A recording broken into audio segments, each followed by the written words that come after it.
ఒక పర్ఫార్మెన్స్ నిమిత్తం ఢిల్లీ వచ్చాను. నాకు నేనున్న స్టార్ హోటల్లో ఈ బ్యాక్గ్రౌండ్ చాలా నచ్చింది. नमस्ते। कैसे हो सर? अच्छा हूँ। कुछ चाहिए थी? नहीं कुछ नहीं, नहीं आज जाएंगे या आज जाएंगे। हाँ हाँ हाँ, पानी वानी सब है? सब है। ओके, हाँ कोई सेवा हो बता दे। ठीक है सर जी। Thank you.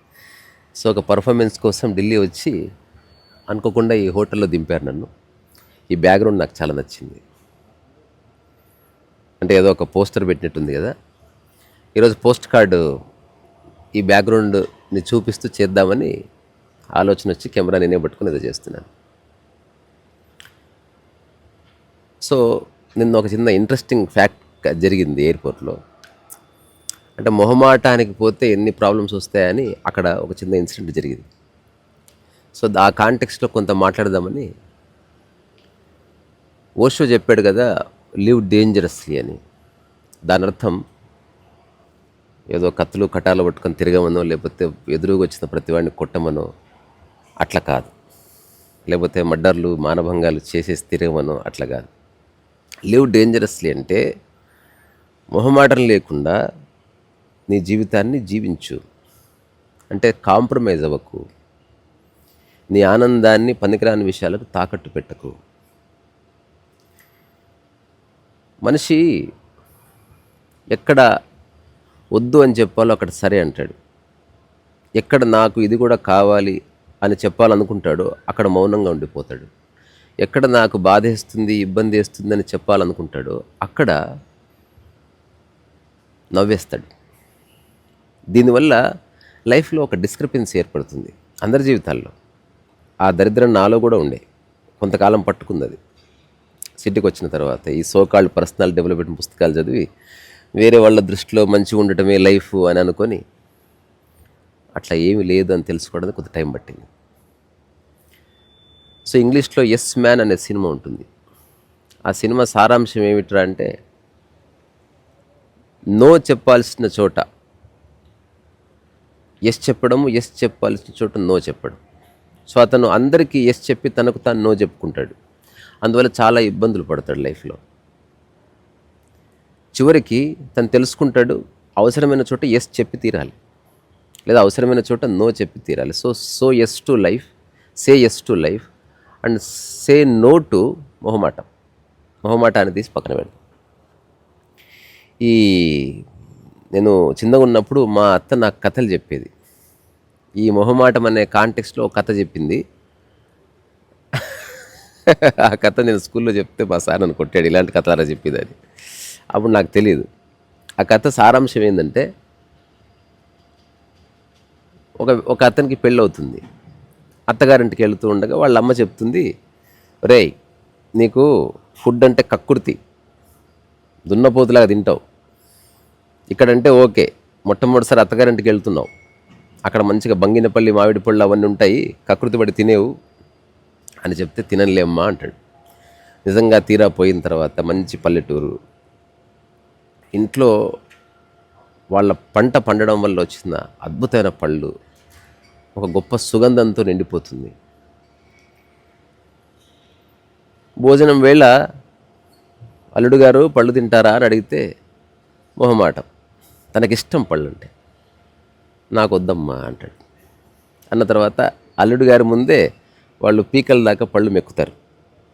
లోపట అసలు రగిలిపోతూ ఉంటాడనమాట. నాకు ఇష్టమైన పళ్ళు నా కళ్ళెదురుగున్న మా అమ్మ చెప్పిన మాటను పట్టుకొని నేను ఇట్లా మొహమాట పడి తినలేకపోతున్నాను ఎట్లా అని అనుకుంటుంటాడు, కానీ ఏమి చేయలేడు. మళ్ళీ నైట్ డిన్నర్ టైంలో కూడా అందరూ పళ్ళు తింటూ ఉంటారు, ఇతను మాత్రం హిహిహిహి అని నవ్వుతూ ఉంటాడనమాట. సో రాత్రి అయిపోతుంది, నిద్ర పట్టదు.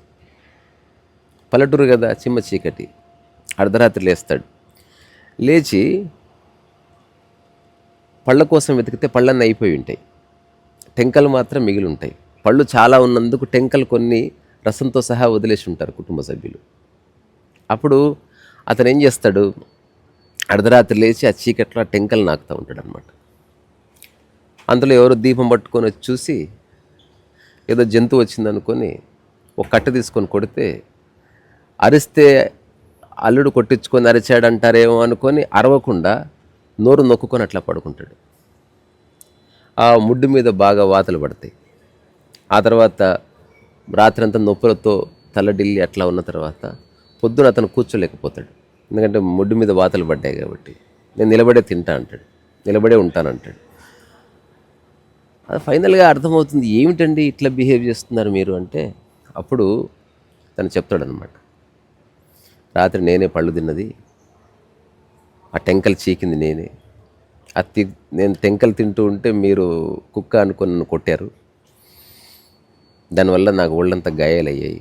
కానీ అరిస్తే అల్లుడు దెబ్బలు తిన్నాడన్న ఒక చెడ్డ పేరు వస్తుంది, నేను భరించి వాటిని అనుభవించాను. కానీ ఎంత కాదనుకున్నా నాకు నిలబడడానికి రావడం లేదు, కూర్చోడానికి రావడం. అప్పుడు వాళ్ళు చెప్తారనమాట, మొహమాటం ఎందుకు అల్లుడు, ఇది నీ ఇల్లు. ఇప్పుడు ఎవరో ఏదో అనుకుంటారని పళ్ళు తినడం మీద ఉన్న ఆసక్తిని ఎందుకు చంపుకున్నావు, అట్లా ఎప్పుడు చేయొద్దమ్మా అని వాళ్ళ అత్తగారు చెప్తే రియలైజ్ అయ్యి ఆ ఊర్లోనో కొద్ది రోజులు ఉండి తన మొహమాటాన్ని పోగొట్టుకొని అట్లా. ఇంకా కథలో కొంచెం హార్ష్నెస్ ఉంటుంది, టెంకలు మింగేయడం కూడా ఉంటుంది. అతను రాత్రి పడుకున్న తర్వాత అతనికి ఫాట్స్ వస్తాయి, టెంకలు బయటకు వచ్చి అద్దాలు పగిలిపోతాయి, ఇట్లా ఉంటుంది ఆ కథ. అటువంటి కథ నేను చెప్పినప్పుడు మా సార్ నన్ను కొట్టాడు, ఇట్లాంటి కథలు ఎరా నువ్వు స్కూల్లో చెప్పేది అవలా నా కొడుకు అని. బట్ పర్వాలేదు. ఇప్పుడు నేను వ్యక్తిగతంగా నేను ఎప్పుడు మొహమాట పడ్ను, అలాగని కకృతి పడ్ను. వద్దంటే వద్దని, కావాలంటే కావాలని, అవసరం లేదంటే అవసరం లేదని చెప్పగలగాలి. ఇందులో ఏ తప్పు లేదు, that's not a crime. So అందుకని మన జీవితంలో ఎప్పుడన్నా అనవసరంగా మొహమాటాలకు పోతే దాన్ని పక్కన పెట్టేద్దాం అన్న కాంటెక్స్ట్లో.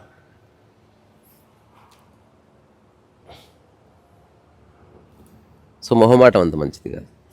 సో ఓషో అన్నట్టు లివ్ డేంజరస్లీ అంటే say yes to your own self. నీకేమైనా ఇబ్బంది ఉంటే చెప్పు, కానీ హార్ష్గా చెప్పకూడదు, అదొక పెద్ద ప్రాబ్లం. డిప్లొమాటిక్గా అందంగా నో చెప్పగలగాలి, సాధన చేయాలి. ఏదైనా ప్రాక్టీస్ చేయవలసిందే.